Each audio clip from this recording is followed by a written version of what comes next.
Welcome in, everybody, to Fantasy Pros MLB. This is the Q&A live stream. It is me, Joey P. Joe Pisapia. With me is the Welsh and our producer, Seth. And it's all of you, our peanuts and cracker jacks. I told you we were going to be live on YouTube. People were worried. Where'd you go? Why aren't you doing leading off live on YouTube anymore? Well, we're doing it on Twitch, but we're still going to be here every Wednesday, 4 p.m. Eastern.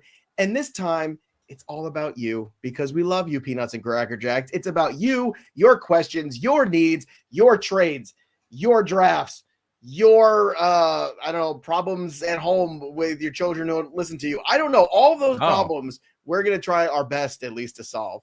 I don't know, Welsh, do your kids listen to you? They're pretty good. They're pretty well respected kids. 100%.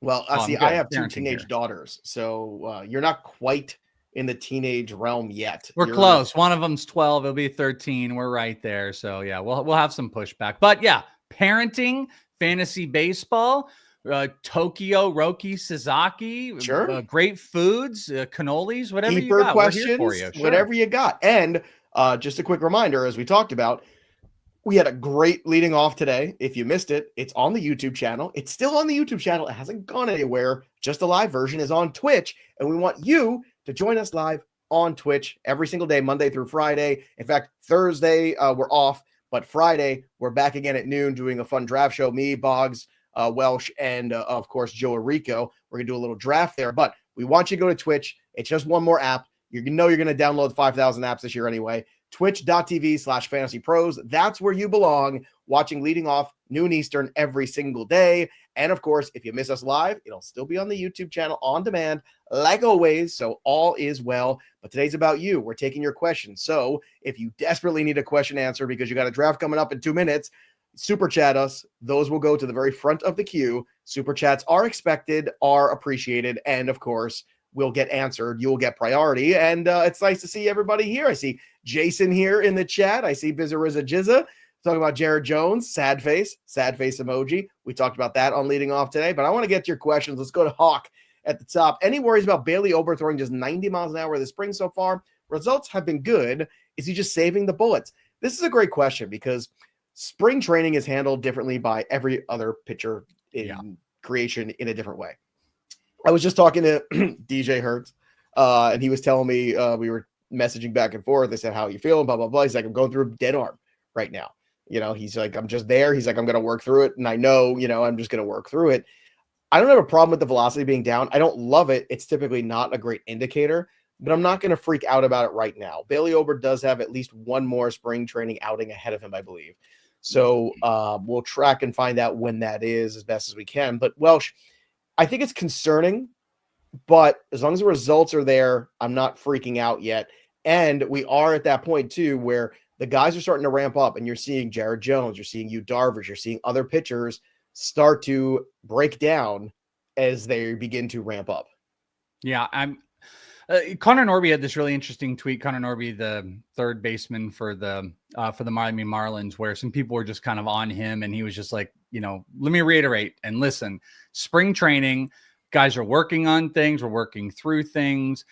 Big struggles do not mean the end of anything, and it's just like reiterating this across the board. Mm-hmm. Now, with pitchers, though, pitchers are a little tiny bit different because the number one warning sign and concern of anything is velo dips. We'd always worry about velo dips.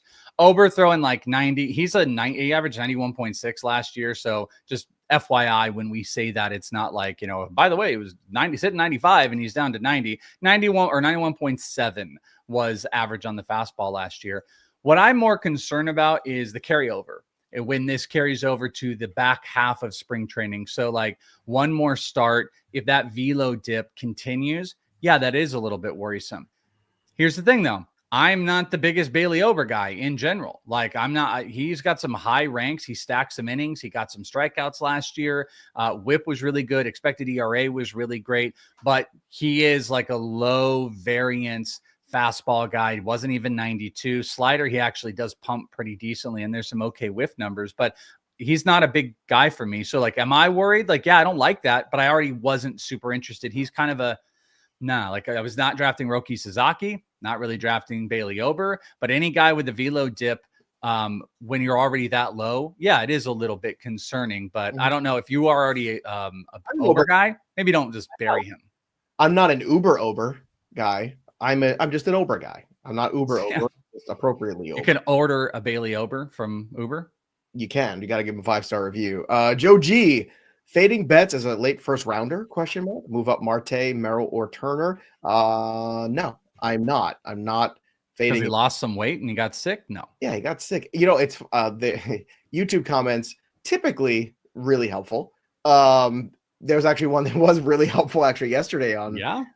Did you go back and look? Because I don't know if the person's a doctor, but they said, hey, because we made that comment. Mookie Betts lost 15 pounds. He had 15 pounds to lose, and he was saying, you know, when you're ill, you know, we all have a certain amount. I forget how he explained it, but it made a lot of medical sense. And I was like, oh, I don't know, this person's in the medical profession, but that was actually a really good answer for that. So no, I'm not concerned.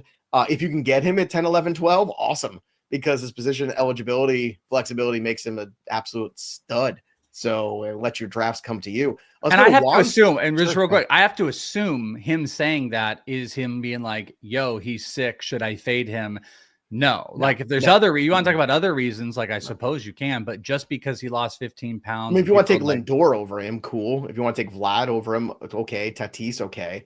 But I mean, would you take Marte over Betts? I don't think I would. No, the thing I'm trying not to do is like and this came with different conversations we've had. When I look at guys that have these short stints of missed time with, and I'm not saying Betts is going to miss any time, but let's just say he does, and he has to regain himself, and it takes a couple weeks. But it's like Strider, Kirby, you know, at the end of the day, if these guys only miss this tiny little handful of games, it's something we probably won't remember over the course of the season. Now, if you think that's a player that is going to have a real big struggle catching back up, okay. But when you're talking about those are not the guy. Mookie Betts is an all-star player that he finds that rhythm even if he slows down. George Kirby, if he only misses a couple weeks, he's a command savant, even if the location went down. And a guy like Spencer Strider, he's a strikeout master. His stuff looked as stuffy as it always does. So like even a little bit of missed time, I'm not going to ding those guys under these very little, like small periods of time that like if we were in September, we're not going to even think about anymore. Let's get to more question here. Juan Vegas, Jared Jones headed for Tommy John. Maybe. I mean, you know what? I didn't opinions typically end up not being good. So you may have said this on leading off today. I know you were talking about it. I just didn't hear it in process, but I saw all the reports after and we were talking on the live stream for the Tokyo series leading off that Jared Jones was getting checked out. And I was like, well, it's the second opinion that really worries me. But then we found out, Derek Shelton confirmed this, that Sunday he felt the discomfort and the team doctor went through and did the checks. So now this is the second opinion. I did not realize that. Maybe you completely said it and I screwed it up, but he is at second opinion. And that's when I freak out, when we're at second opinion. That's what I was trying to get you to understand today. I was like, yeah, we're at second opinion. I just didn't process that. I thought it was the first one because it's the first thing we heard. It's in the chamber, and the other one's going to be locked and loaded in just a second here. It's not good. I dropped him very low in my rankings today. Oh, look, we did a whole thing on Jared Jones, so go watch leading off. And we did a whole Roki breakdown, too, of what we saw, which was very useful. So I want to spend time on the question. So if you missed that, when this live stream is over, go back and watch that. It should be on the channel. Especially for Roki. For Roki. One thing I want to add to the conversation that we were having, because my initial reaction was like, hey, this could be great for Bubba Chandler. He's been terrible possible. His numbers suck. I mean, barely pitched too. Again, it's not the number. The stuff. One game demolished him, and the stuff he was hitting 100, pumping 100. But regardless of that, the multiple reporters with the Pirates have said that they did say if it was short term that they believe Thomas Harrington would be the guy that would get the first look. Long term, Bubba would be more of an option. I also still think, based on those comments, if Jared Jones is, let's just hypothetically say he does. Let's say he's missing a month of the season and he's going to get that stupid injection, and he's going to try some more, and then it's going to suck some more, and then he's going to have Tommy John by June, because that's probably what we're looking at. So you can clip this, Seth, and you can replay it. But June, I think when I say I told you so, either scenario right now, Harrington might be the first guy, because they laid out laid out this thing where it's like if Jared Jones is gone for the season, they might look a little bit further at Bubba Chandler. I kind of think at this point, Thomas Harrington will be the first go, but I think the timeline pushes up for Bubba Chandler, and you could see him by the end of April or May. So I still think he's a nice sneaky option, but he might not be the number one option if Jerry Jones misses time. All right. More pitching injuries. Let's get to Jason's question. Jason Delgado, friend of the program. How worried are we about Carlos Rodon this year? So here we go. Carlos Rodon. Look, so far spring numbers haven't been great. I don't worry too much about spring numbers, especially with veterans. Typically, they're just going out and getting loose and working on stuff. So I'm not freaking out about him. I've been drafting Carlos Rodon, though, because he is kind of last man standing with Fried in this rotation right now. It's a complete mash unit. I can understand if it's kind of like Survivor on the Yankees rotation. Like I'm waiting for Jeff Probst to just continue to snuff everybody's flames out. I'm still in on Rodon at cost. I don't see that cost elevating anytime soon. Where are you at with Carlos Rodon? Man, we talk about quite a few guys that I'm just like kind of indifferent about. Rodon is not. Well, I think I'm running out of guys, so you're gonna have to start getting some more opinions. Well, I've got guys. I got my guys. Give me Garrett Crochet. Give me Schwellenbach. Give me Shane McClanahan. Give me I got plenty. Yeah, but everybody wants those guys. That's the problem. Like you got to start. You're stepping over people to get those guys. Now the cost of McClanahan this weekend, along with Alcantara, after all these pitching injuries, is going to change dramatically. I think. It's still not at a place that's like out of pocket. I'm saying it will be by the weekend. All I'm saying is the compression of the Clark Schmidt injury, the Cole injury, the Jared Jones, the Grayson Rodriguez. I mean, we can go on and on. The compressions they're starting to get real, and it's gonna show itself Friday, Saturday, Sunday when people have their mostly final drafts, and then next week people draft too. But we just happen to have talked about a couple guys that I'm not interested. Roki is not a pick of mine. By the way, remind me, put a pen in this to tell you about where Joe Arico had Roki Sasaki. You will be blown away. Where he ranked him? Yeah. In the chat. Tell me now. Don't tease me. Real quick in the chat. I want you guys to get without. Okay, looking, in the chat. Guess where? Don't look on Fantasy Pros. I have him. I dropped him to 50. I had him in the 40s already, so it wasn't like a big hot take dramatic thing. 29 or 30. I want you guys to know where he had him. He's 29 on Fantasy Pros as of this morning. I have him at 50. Welsh, where do you have him? I'm at 42 now, 43. 42, which is where he was when I started. And then I was like, nope, boom, boom, boom, boom, boom, over this guy. Like, I'm taking Sonny Gray. I'm taking forget it. Like, whatever upside was remaining. All right, drop your comments. Guess. Yeah, just take a guess at where he was before the injury. But Roki wasn't a guy I was really in on. Rodon isn't necessarily a massive target. I can find like comfort with him. There's almost a process of elimination where you're like, they can't all get hurt, can they? Like not every Yankees pitcher can get hurt. No, sure they can. And he does have 175 plus innings in 2 of the last 3 years. He had strikeouts. ERA gets a little inflated. I think he's like a mid-tier pitcher. I think if he's a nice solid number 3. Number 4, like I was going to say, like he's like a really solid number 4 to me. I think we're living in the world where he's really a 3, to be honest with you. Like his strikeout potential there too. Soccer Dad, which White Sox pitcher is worth grabbing? None for me. Thanks. I'm good. I'm all full. To grab and hold? Nah. To stream, I would probably pay attention to Sean Burke. I think Sean Burke is a pretty interesting pitcher. Not really the rest of them. All right, we don't. No one's playing the guessing game. I want you to take a guess. Where do you? Well, I can only assume he has him way too. So he's got him at 19 overall. That's exactly it. Did you look?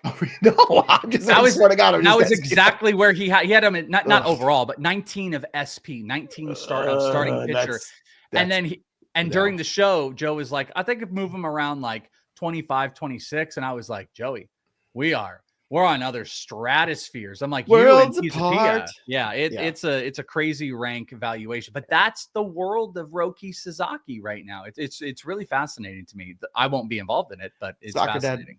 Don't draft White Sox pitchers. Don't draft Rockies pitchers. Just don't do it. 2K. Yo, fellas. Rookie Lookie creator here. Oh, the Rookie Lookie. Oh, it's Rookie Lookie time. Seth Dywald, new here, our producer. He don't know about that Rookie Lookie stuff. He's gonna have to learn about the Rookie Lookie. First time playing head-to-head categories. How is managing pitching staff differently than a points league? Great question there. So head-to-head is head-to-head. So if you're playing head-to-head categories or head-to-head points, it's pretty much the same. The only thing I would say is this.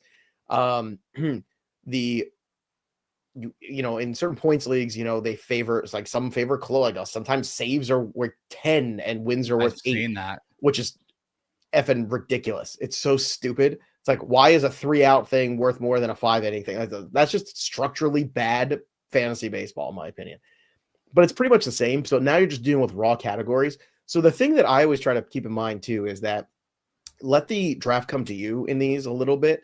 So if you get good value on the starters, awesome. But if you get good value on the elite relievers, because they help so much in a week's time with the whip and ERA, like the Mason Millers of the world, like guys are just like lights out, or Class A or Devin Williams, don't be afraid to kind of build your staff around those guys too, because you can do it depending on how many RP spots you have. That's my take. I know I'm more the points guy than you. Did you have anything you want to add to that one? Or? Yeah, I mean, the big thing in points leagues is like, I can be indifferent about the pitcher. It's just like, oh, does this guy, can he go 5 or 6 innings? Does he have strikeout? Throw him in there. When you get into head-to-head categories, there's a lot more importance that's going on. All right, what is this guy doing to my whip?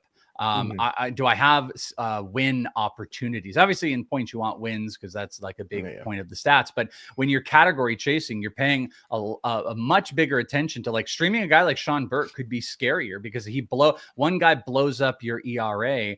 I'm really like, it sucks when you have a points league pitcher that you were projecting 15 points and, oh man, they only got me 3 points because they gave up 6 runs. You can still move on and live and it didn't ruin your week. One guy that gets their ass blown up, your ERA is screwed for the week and you're chasing your tail. So, like, paying attention to matchups, ERA and whip are kind of the 2 big things with starting pitchers I pay attention to. Being a little bit more finicky with your streaming pitchers, I think, is probably the difference for me with points leagues and head-to-head. Birdie, Marcus Semien or Matt McLain? Look, I'd rather have Marcus Semien, but Matt McLain is a better ROI. A little bit. I mean, Marcus Semien, I'm just saying, like, I think this is kind of eye of the beholder a little bit here. I know you're a Semien guy. I like Semien too. He's been very good the last couple of years. I know last season was a little bit of a letdown, but McLain, again, hasn't played a full healthy season. So I would still, in a vacuum, take Semien, but McLain is a good ROI. I'm backing off a little bit of my, like, complete fade of Matt McLain that I had talked about, just simply because, like, AFL just, like, I saw the good, but there was a lot of bad, a lot of swing and miss. He hadn't still out played there. in a year. Okay, but it's still there. He had some power too, but he did show his power. Like, that's all I care about. Show some pop, and he did. I want to point out, though, in spring training, the swing and miss is still very prominent. And if he is not making really good contact, that batting average is going to sink and he's going to fall into it. But I'm backing off of being like, oh, he's like the biggest fade, blah, blah, blah. But Marcus Semien has come up a little bit. So I guess the ADPs are quite a bit different. He's now in the mid 60s where McLain is in the mid 90s. But I will still go with Mr. Marcus Semien. And just want to reiterate what Joe said earlier, just one more time. We got a lot more people that are getting in. Questions are coming in. You guys have something you desperately want us to hit, you guys can hit the super chat it. There's not like a minimum necessarily, just super chat it up. We will immediately go to it. It's a guarantee to get your questions answered. So drop a super chat if you guys want, because questions are starting to roll in a lot more. And we got a pretty big queue. And we only have an hour here. Yeah. About there. Exactly. Joe G, another one. Wood or Butler to reach for? If you're going to reach for one at 12-team roto, I mean, see, Butler's got 30-30 upside. I don't think we're there with Wood yet. I think Wood will have a better batting average, but I want the 30-30. So I'm going to reach for Butler if I'm reaching for one. That's where I'm at. I like Wood better as a player, but I'm looking at Butler going raw 30-30 material. Like, that's what I think he is. I'm going to say James Wood. I love his ability to hit both righties and lefties. I think the strikeouts are going to come down. It's massive raw power. He's stealing, but my nemesis this offseason has been Lawrence Butler, because I started my draft process doing all my research into November and kind of feeling like, hey, I think he's going to have to be a fade, to just progressively liking him more and more and really believing that second half swing change that he made is real, and he's aggressive, and it's a minor league ballpark. Dude. Yeah, I don't think Butler's wrong here, but from a reach perspective, I do think James Wood could just like step into a 2020 season. Have you seen Butler's spring numbers, by the way? Yeah, no, he's having that's what I feel so good about the second half with spring. They're connecting. Follow the money. When teams, especially like the Athletics, start paying guys, pay attention. Let's see. Next one here from they're gonna lose. RM Gar. I know they do, but RM wants to know 12-team head-to-head points back-to-back champ. Thanks to you guys. That's really thanks to you. We're just here for entertainment. Should I drop Matt McLain for Jimenez? I would not. Torres or Stott? No. Absolutely not. Or do I drop Merrill Kelly for, I believe you mean Tyon, McGill, or Springs? Now that's interesting. I dropped Kelly for Springs. Yeah, Springs is the guy that I would do that for. All right, let's go to some more of your questions here. We're going to try to get to as many as we can. Let's go to LT, 12-team head-to-head keeper, Schwarber in the 5th, Bellinger in the 15th, or O'Neill Cruz in the 21st. Who should I keep? I'm keeping Cruz in the 21st. You know me, baby. O'Neill Cruz. Even have to ask you. Yeah. O'Neill Cruz, I might have picked him. If you would have like separated the rounds and stuff and Bellinger in the 20th, I might still take it. Cruz in the 20th is a freaking no-brainer. Big Dance. We love Big Dance here. 5x5 Roto, Luis Castillo, or Freddy Peralta. I'm a Peralta guy. You know me. I've always been a Peralta guy. And I remember arguing with Nick Pollock a couple years ago. And he's like, oh, I'm on his shoulder. And I'm like, Nick, it's fine. He's going to be fine. He's going to have his ups and downs, but he's going to strike out 200 guys. I think Castillo has a little bit of a renaissance this year, and I think it might surprise people. But they're both very good. If I had to get one, I'm taking Peralta. Who are you taking?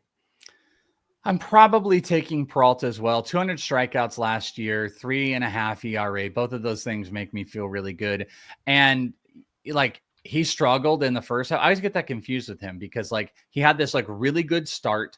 And then the middle months, it was 4 ERA, 4 ERA, 4 ERA. And then he just finished like gangbusters, a 3.06 post All-Star break ERA.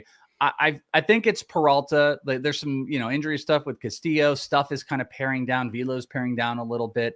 I think it's pretty close, but I will go with Peralta on this one. Sounds good. All right. I took a picture with him this spring. I got to see him, and I don't know if I like to on my Instagram. I'll post some pictures sometimes when I take it with some of the dudes, and I took a nice fun picture. Peralta's such a great guy. I've talked to him for a couple years now, and I got a nice picture with him. So, that's the differentiating factor between him and Luis Castillo. Just taking a picture. It's that easy, Joe. That's what you gotta do. You take a picture with Welsh. It's a good, don't ever run for office. You never know who you take a picture with. Yeah. All right, Francis, head-to-head, Masyn Winn or Gavin Lux? Masyn Winn by a pretty good margin. I will open it up, though, that like Gavin Lux being given an opportunity in a really, really hitter-friendly environment at Great America Ballpark could open up some stuff. And it looks like, they might float him around, but regular playing time could be big. I'm just a Masyn Winn guy. I think pushing to 2020, hitting the potential to hit closer at the top of the lineup. I like the speed. I like the defense will never keep him off the field. So Masyn Winn for me. Next one up here, we have thoughts on Birdsong. Now, this is an interesting one, too, because Hayden Birdsong is starting to get a lot of helium now. Kyle Harrison kind of falling off. Birdsong, your opinions of him? Seems like at least a guy for April you'd want to have, right? Yeah, I mean, it looks like he's going to take the that 5th spot. Good K numbers, around 28% last year. The negatives are a lot of contact, almost a 9% barrel and a 50% hard hit rate. Short sample size in the majors, but also ERA and walk. I mean, he had a 13% walk rate this past season, which kind of holds him back. When you look at the spring numbers, 12 innings. And this is, I didn't even think I saw this. 18 strikeouts to 0 walks. So this is a guy that had a 13% walk rate, has not walked a batter in spring so far, and he's going to get an opportunity. Some big strikeout numbers. Yeah, man, it's a good ballpark. Hayden Birdsong is probably a pretty damn good streaming pitcher. I'm not sure the viability of holding on to him, but okay, here's one. I'd ask the chat. I don't know if we have any of the polling available. Hey, who would you rather stash on your bench right now, Hayden Birdsong or Bubba Chandler? Knowing that Bubba might not right out of camp take it, and it might be a little bit. Who would you rather have, Birdsong or Bubba Chandler? I want to see what people have to say. I know my answer, but we'll see what people. I mean, I know what I'm saying. I know Bubba Chandler is very exciting. I was about to say, yeah, I think you've already you kind of answered that without answering that. Well, sometimes guys just need a little bit more time in the pressure cooker. We get too excited about some of these pitchers sometimes, and then they don't come on. Not everybody's Paul Skeens, guys. Not everybody's Paul Skeens. And even Jared Jones last year came on like gangbusters, and then what happened? Not even second half. We got 2 good months, and everything kind of fell apart right there. But there's a lot to take in with all this stuff. It's hard because so many people play Dynasty nowadays, so everyone's super excited about prospects that I feel like in redraft they overvalue sometimes. you want the prospects that the teams are committed to playing every day. You want the ones that are going to be at some point in that rotation. And Bubba Chandler is at some point going to be in that rotation. But if Hayden Birdsong is starting in that rotation, I want the guy that's starting in that rotation. Only arguments I'd have is like, you're not wrong about a lot of that. The Giants do have quite a few interesting names in the minor league system. Carson Whisenhunt's not far away, but not to say that Birdsong can't take it. But my only pushback against what you're saying is like the Pirates have shown us that not only are they willing to be aggressive on the young pitching prospects, they're willing to give them innings. They did it with Jared Jones and they did it with Paul Skeens. Bubba Chandler is right in that same vein that I think that team has told us everything that they would do with him. And I would feel a lot more comfortable about it. And Bubba is running away with it so far. But I would say that, like, what was Birdsong's biggest issue? A lot of contact and walks. And that has dissipated this spring. Those are big positives because he's a strikeout guy. So he might go from streamer to back end of the rotation. If you're in a 15 team, I think you should take him right now. 12 team, I don't know. He might be a little bit more of a streamer, but he should be on the watch list. All right. Next here is Raphael's question. Head-to-head categories, picking fifth. Churio as a keeper and OPS instead of average. Who should I pick between J-Ram, Soto, or Ellie? I mean, I don't understand the context here. Picking fifth, Churio as a keeper. So he already has as a keeper. I say Churio as a keeper. So who's okay? OPS instead of average. I mean, it's hard to shy away from Soto in anything that's got OBP plus slugging. Like I kind of go with Soto here. The problem is both of those guys are probably big stolen base players, and that's still something that you're playing with. There's no wrong answer here. Look, third base stinks. Ellie's good. I think Soto is the safer one. J-Ram is if you're trying to, if you have 5 outfielders in this league, I'd go with Soto. If you have 3 outfielders in this league, the supply and demand is different. I'd go with J-Ram.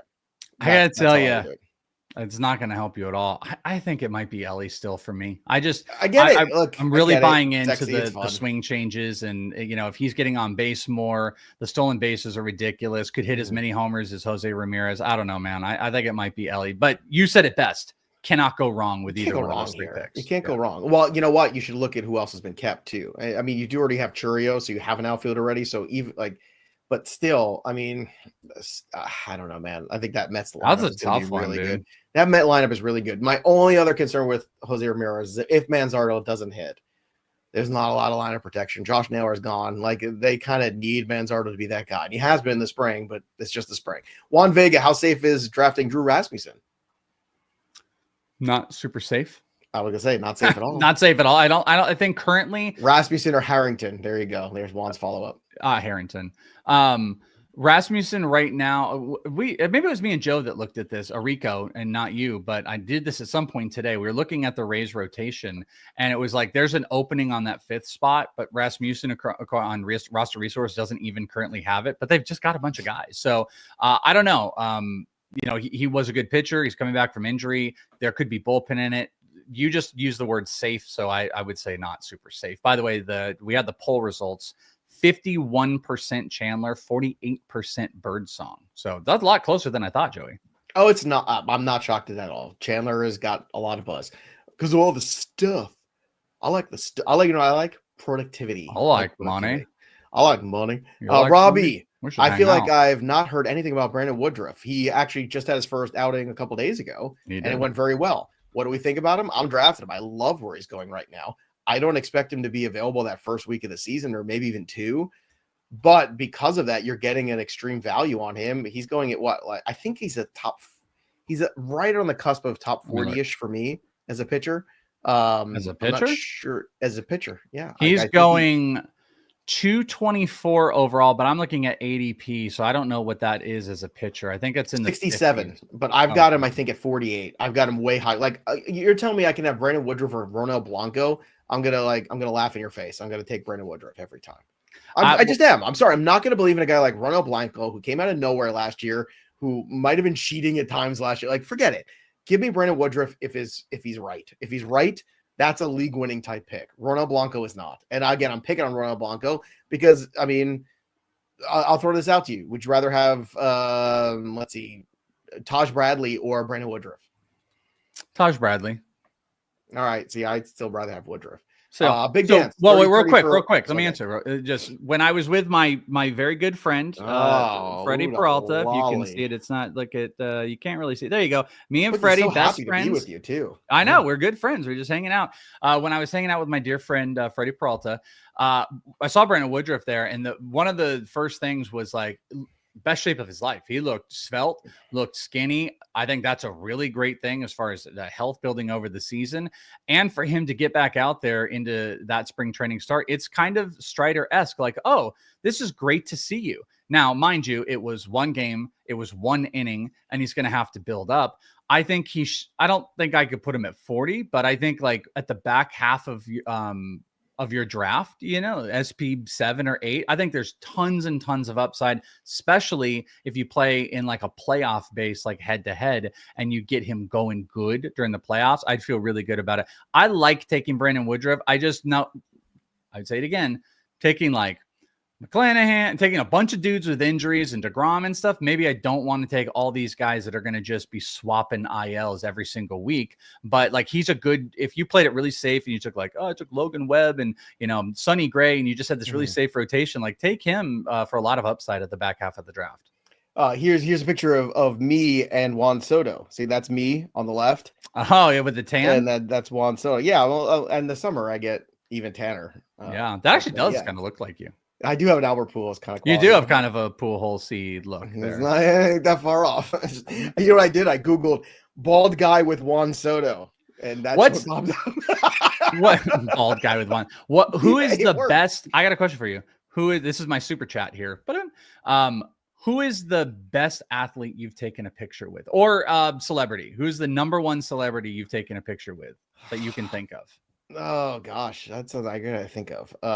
But like celebrity athlete, you mean? Yeah, I mean, honestly, athlete might be most appropriate, but like throw it to actor too. If you have like, I mean, like, Al Pacino would be. I mean, oh well, okay, that's a pretty good one. That's a good one. That's a pretty damn good one. That's a pretty good one. I mean, okay, then athlete. Hey Joe, you wanna take a picture with me? Let's get a picture together. Just you and me, two Italians, just talking baseball. Oh. I cannot imagine you two. Okay, so now athlete, who's like he is smaller than me by a wide margin too. He is a very tiny human with an enormous head. Like didn't you meet Bo Jackson? Oh, you know what, Bo Jackson. But I don't think I got you know what? There's a picture of me and Bo. I didn't take it, but there is a picture of me and Bo at batting practice together, and I did hit a home run out of a stadium in front of Bo Jackson. I saw Bo the other day, by the way, at the White Sox. I'd say mine. The problem is you see everybody. That's the problem. You see all these people. All right, let's get to more questions here. Wait, hold on. But Ricky Henderson or Kershaw? You think Henderson is probably my best photo? Ricky Henderson, 100%. Ricky Henderson's Ricky's a leadoff hitter. If I had to start a team, I'm starting it with Ricky Henderson, playing left field, leading off. Let's go. Durf Boy, because Ricky knows what Ricky can do. Roman Anthony or Christian Campbell make the squad. You think either one? Marcelo Mayer is playing, not Mike Mayer, but Marcelo Mayer has been playing a lot of second base too. So I think Campbell makes the squad. I don't think Roman Anthony does. Samesies. I think Roman Anthony is locked into playing at AAA for a period of time. I think Christian Campbell is going to make this team, but I do think in the next month or so, they could be making a move that clears up. Maybe, I don't know if they move I don't really know what it looks like. They're moving Yoshida from DH to the outfield. They've got a glut. They're going to have to make, they're going to make move for Roman Anthony off the team. Yeah. I don't know if it's Yoshida or Willier, or they make some type of Yoshida move. I feel like it's bye-bye. Somebody's Yoshida's going. Gabriel Moreno, Kyber Ruiz, or Francisco Alvarez. It's Alvarez for me. I'm willing to wait and just plug and play. Alvarez, I think, is going to break out this year. I really believe that. I don't love investing in players that are hurt at this moment into the season with no timetable. So I'll probably go with Gabriel Moreno. Single catcher league. I could find Amaya. I could find Herrera. I could find guys. Troy Dilworth, trade Rasmussen and Beatty for Cam Smith. Yes. Now I like Beatty, and I think Beatty is going to play second base now. Remember, I was all about Acuna, but that was before Beatty. I didn't imagine a world where Brett Beatty was going to be playing second base. Now that Beatty's playing, Jeff McNeil is going to be on the bench. But yeah, Cam Smith. I love Cam Smith. Absolutely. Yeah, I don't even know what else he said. It doesn't matter what else, he said. Just yes, Cam Smith. Yes. Just yes. Eric, 10-team categories, Dynasty League. Each team has 10 keepers, 8 MLB and 2 NA. I've already had Skubal as a keeper, and I have the number 1 overall draft pick. Would I be crazy to take Sasaki? Well, it depends on who's on the board, but I'm not. I mean, I'm not as in love as everybody else. And for me, the thing that I pointed out, and again, if you want the full breakdown, go watch today's leading off. It's on the YouTube channel. You can watch it right after this or watch it tomorrow morning. The mound presence and demeanor was crap. He doesn't hold runners on at all. That is going to really be a problem, because if you can't get the walks together and you start walking guys with these new rules, you're going to have some problems, because there's going to be guys in scoring position all the time. And I'm just not there. Nolen Arenado, is he still good enough at starting third baseman in head-to-head fantasy from CD24? He's good enough if you missed out on a lot of spots. I think he is below average to average. So can you do it? Sure. At the end of the day, in your own construction, a guy like Luis Rengifo might be a better option with the stolen bases, but there's like, 260, 250, 20 something homers. Maybe he does get traded in season and that improves it. I think it's okay. Don't forget, this draft season, use Draft Assistant with all the other tools here at Fantasy Pros MLB. What you do is you go and you download Draft Wizard for MLB wherever you get your apps. You sync your leagues for free, and Draft Assistant fully integrates and customizes to your league in your live draft. It gives you suggestions on picks. It helps you build your team. It gives you expert analysis during the draft, after the draft. You're chasing categories. You can see in real time where you're behind, where you're ahead, so you can make the picks. It'll recommend players to you and recommend not taking players too, based on who the teams around you already have where you're picking. It's like having an assistant right there in the draft with you, named the Welsh or the Joey P or whatever experts you choose. And it'll help you crush all of your competition. FantasyPros.com/assistant. That's the place to go. It's the ultimate cheat code to dominate all of your fantasy baseball drafts. So use it. I use it. Welsh uses it. Don't be a tool. Use the tools. Jonathan Jimenez, you're up next. Thoughts on trading Sasaki for Luis Arraez? Now that I wouldn't do. Sasaki is more valuable as an asset, just in theory. Even if it's redraft, even if you're like redraft, no. Not doing that. Worst, if you already own Roki Sasaki, there is no worse time in his fantasy experience, which is one game. And Yamamoto got blown up in the same game last year. Remember opening? Michael King got blown up. Michael King got blown up. These guys aren't ready. But for Roki, this was a little telling of all the things that we were concerned about kind of showing up a little bit. And that's what got me a little. And I already had him in the 40s anyway. Joshua got my question skipped above under Birdie. 12-man points bench spot, but I'm not mad about it, says Joshua. We're doing the best we can, Josh. Well, there's no guarantees. That's why we have the super chats. Yeah. There's no guarantees. Super chats is the only guarantee you have to get your question. A 12-man points league, bench spot, Mountcastle or Morel?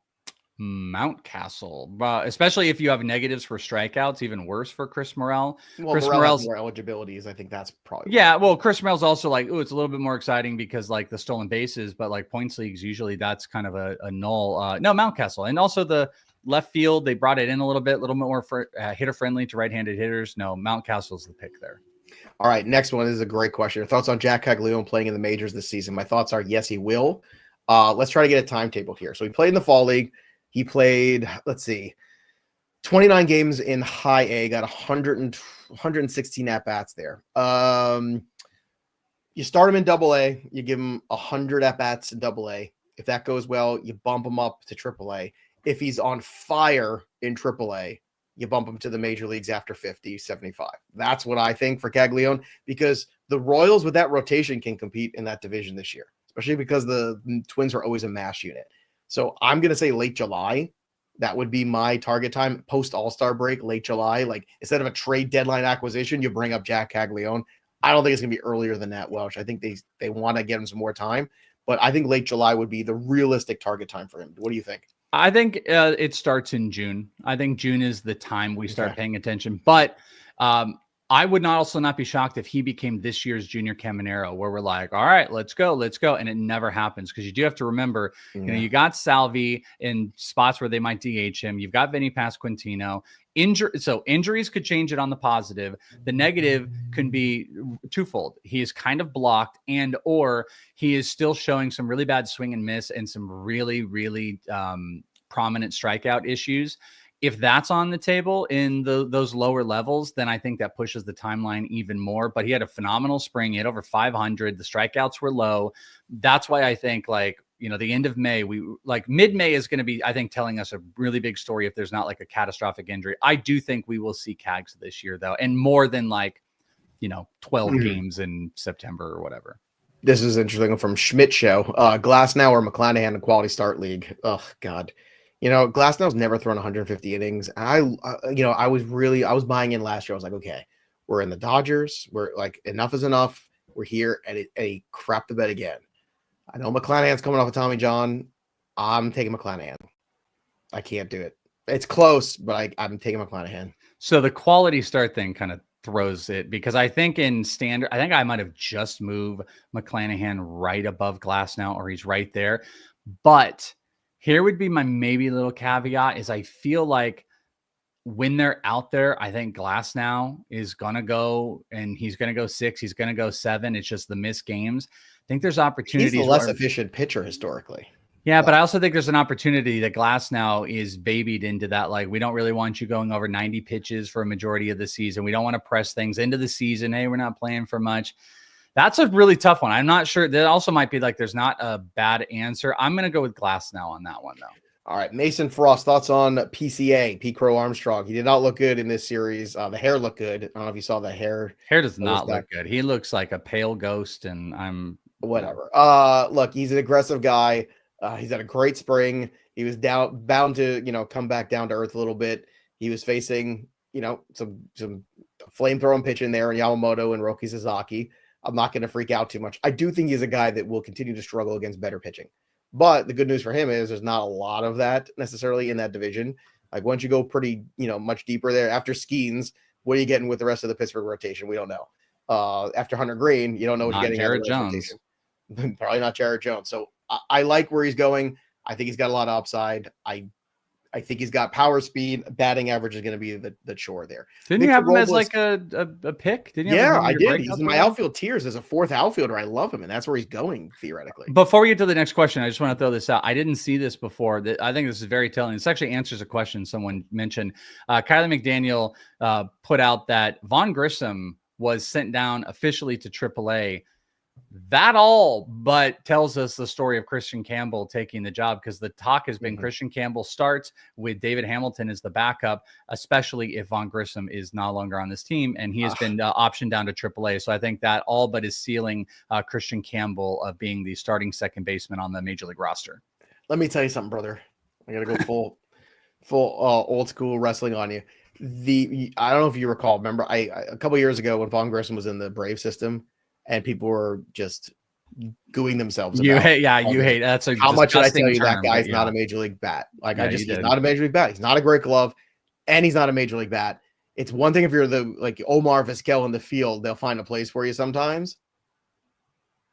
Here's me being unsurprised that Vaughn Grissom got sent down. Ready? There it is. Okay, let's get to Victor Robles or Byron Buxton from Hectorius. You have an internet things, that some of your freezes were phenomenal, and your freeze there was pretty phenomenal. After you're like, here's my face, and then you froze. And no, that was my that was no, and then it froze. But I'm telling you, then it froze. Well, that's okay. That was the perfect time for it to freeze. And it was. My internet's been weird all day. I don't know. Xfinity's got their head up their rear end. I don't know what's going on over there. They hate Robles or Buxton. What do you want to do here? I know I can fall into the Buxton thing. Easily Robles. Robles is one of my biggest targets this year. I'm trying to draft him everywhere. Getting stolen bases later, 100%. Bizarre as a jizza. Does Zac Veen get the starting job in right field? I don't know. I watched Zac Veen play in person last year, and I was texting Welsh while I was at the game. And he is a live wire. He is unpredictable. He is a little much. I think the maturity issues are not great. I think the swing and miss is great.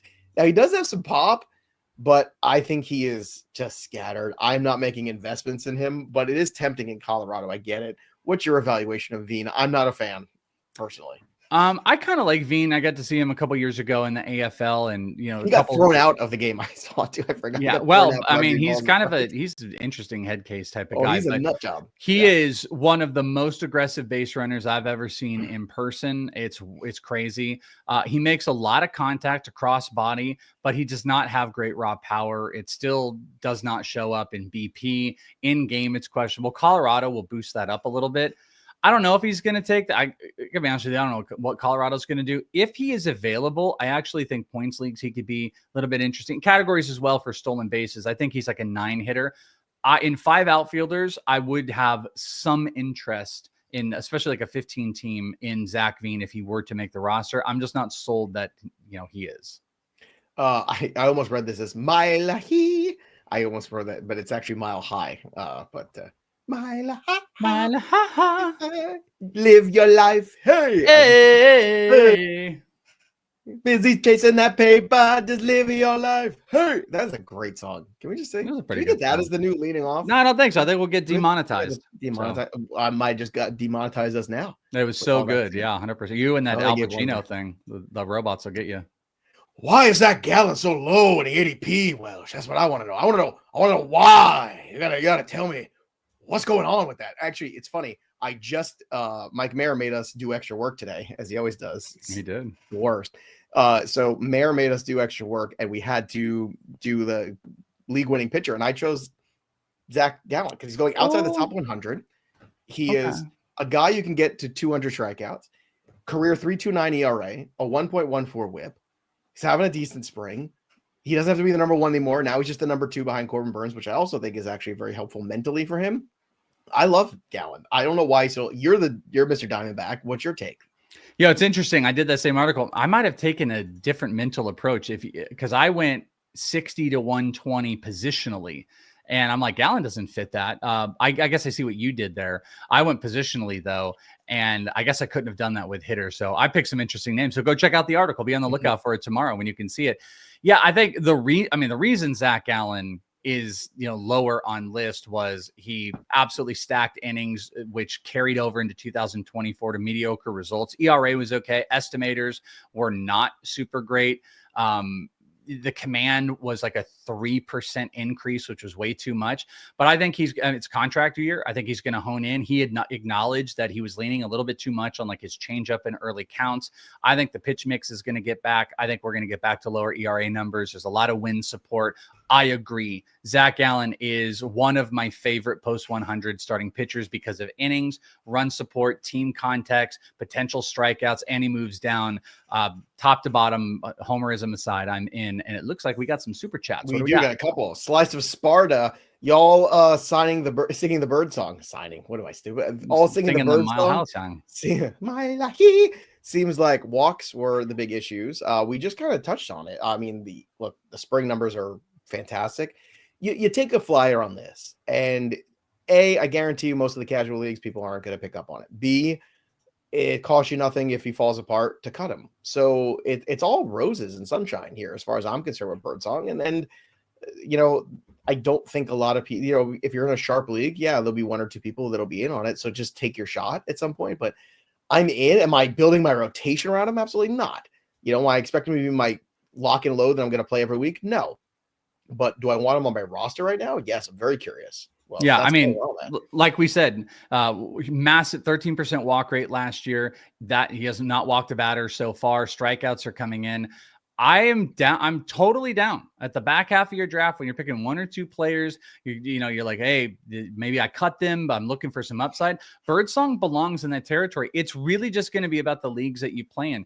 Birdsong and 10 team, probably not. 12 team, I don't know, maybe. 15, yes, definitely. And he's worth being one of those guys to have now to try to avoid the waiver run when people are looking to stream. So like in a deeper league, if you can put him on the back end of the bench, because there's nothing really fun that's out there as far as SPs. Like at this point with you, Darvish, having like more elbow discomfort and stuff, like take Birdsong over Darvish at the end of drafts. So Michael Jensen here. We're about to wrap up. So if you have something that desperately needs to get answered, now's the time to super chat. Yeah, Jared Jones has a real elbow injury. Well, he does. What are some typical waiver wire pitchers that I can look into? Well, Birdsong would be one of them. I'm sure he's floating around there. 100,000%. So that's one off the bat here. Let me go try to pull up some other. Yeah, I'll throw a couple out here. I mean, Thomas Harrington, we mentioned, could be one of those guys. Will Warren get it. Another one too, because the Yankees going to need somebody. Outside the top 75 of as far as ranked goes, because I can't tell you like who all you guys are going to have out there, but Tomoyoku Sagano is a player that I'm taking in a whole lot of spots. I really like him. Jeffrey Springs is pitcher 82 on this list. That's Meyer I would take if he was undrafted with the Marlins for sure. Verlander, Ryan Weathers would be two others that are. What about Andre Palante of the Cardinals? Would you take him? He's probably going to be in that rotation. No, I mean, not over any of those other guys that we talked about. I would prioritize them. Okay. Jung-Hoo Lee or Jordan Walker from Red in the Ledger. Damn, these two. I probably Jung-Hoo Lee, but I'm a pretty big Walker supporter. Yeah. All right. Another one. But everybody wants to talk about Chandler. Do you agree to see Chandler called up in May? And will we see Lauder and Painter? I don't think you see Lauder and Painter this year. Well, okay. Painter this year. I'd be shocked if you said Chandler, yes. Chandler, yes. Lauder, there though. I don't know about that. I think May. I agree with this. Lauder, they're babying, so I really don't have a great gauge on it, but I would expect May-ish, maybe territory. Painter, I do think you will see him in the majors, but they're already committing. Like, he ain't doing nothing until the second half of the season. So I think this might look more like Painter shows up in late July or August or something like that. Nothing worth there in the bullpen. Like, what are you? I think he can go into a rotation. It Where? depends what the back half of the rotation looks like. I mean, barring injury, you're not seeing Painter. Okay. I mean, like, Luzardo's not the pillar of health. Ranger Suarez might fall apart. Like, I think they have some room. Flamethrower to this draft. That's what I'm gonna do. I'm gonna step up. He's got a great curveball, and Welsh has got his head all the way up it. That's what he's got. All right, let's go to Caleb Durbin. Is he worth picking up from Taylor? Oh, well, I mean, that's like such a broad question. I think Caleb Durbin's super interesting. It doesn't look like he's being currently given the job. They're putting, Joey Ortiz at short, Bryce Terang at second, and Oliver Dunn looks like he's the third baseman. If Terang were to miss time, Caleb Durbin's going to be out there. My thesis is Caleb Durbin, starting every single day, is a sneaky little source of some power. He will be one of the league's most aggressive base runners, and he will steal a bevy of bases, but we have no guarantees right now. So it's kind of like, he's like a John Birdie for the Brewers right now. I mean, John Birdie's doing it for the Cubs a little bit, but I guess I'd say no, but I don't know the context of what you're talking about because I lifted him up there a little bit. RJ, by the way, great wrestling guy, hosts a wrestling podcast. Y'all should check it out, the Reffing It Up podcast there. With some of the old school guys, like with Hebner and Jim Corderas and all those guys. I think they just gave me a follow on something. RJ's Twitter. One of my wrestling buddies. Who'd rather have this year, Lawrence Butler, Luis Robert, or Jorge Soler? Still Robert. Still Butler for me because I like the lineup more. But Robert is another guy too that I think could be a league winner this year. Like, if he bounces back, has a good 3 months, gets traded to Houston, forget about it. Like, that is a great scenario for him. Yeah, I mean, all things considered, Soler's not even in the remote territory there, but it's definitely Butler. But I've been pretty loud about, like, I'm here for a Robert bounce back, and I think he's a really good pick later. Jordan wants to know, Jackson Job's this year's Skeens. No, I don't think so. I'd love for him to be, but he's going through some pains right now. Jackson Job is like, he's just throwing it down the middle. He's throwing strikes. He's always had a pitch mix issue. I think we could get there with it, but right now we have not seen the ability to miss a ton of bats. And, he's kind of like, you kind of know what's coming with him. He's just trying to blow it by. And I don't think that's going to work to him being this year's Skeens. Matt Shaw, is he worth a pickup? Of course he is. So what? Yeah, he's batted 2 games against the Dodgers in Japan. Are we really going to evaluate Matt Shaw off that? Look at where he's hitting in the lineup. 5. Beautiful. Hitting 5, play good defense too. Forget it. Like, yes, absolutely. Here's a blast from the past. Davison De Los Santos. Is he worth a pickup in a deep league? No, he got optioned.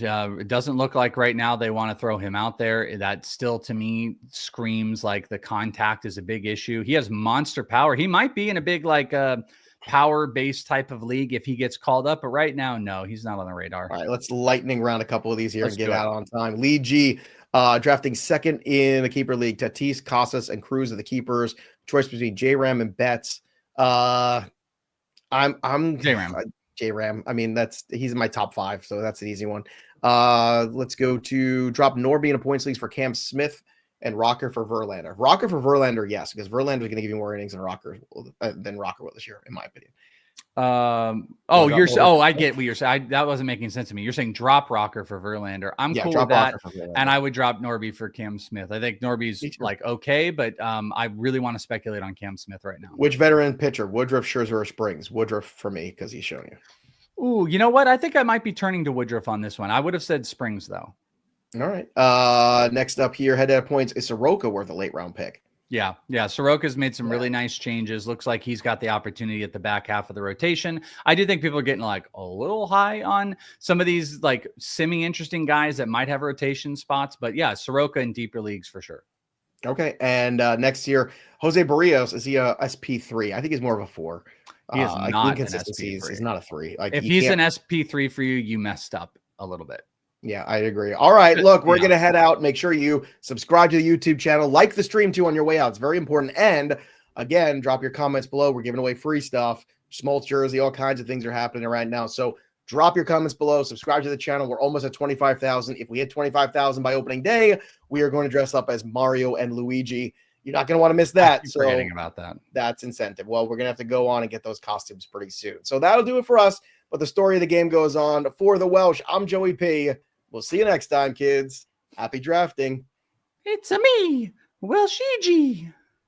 Listen closely. You can hear the pain in Jared Jones' elbow. You can hear it screaming, Tommy John, Tommy.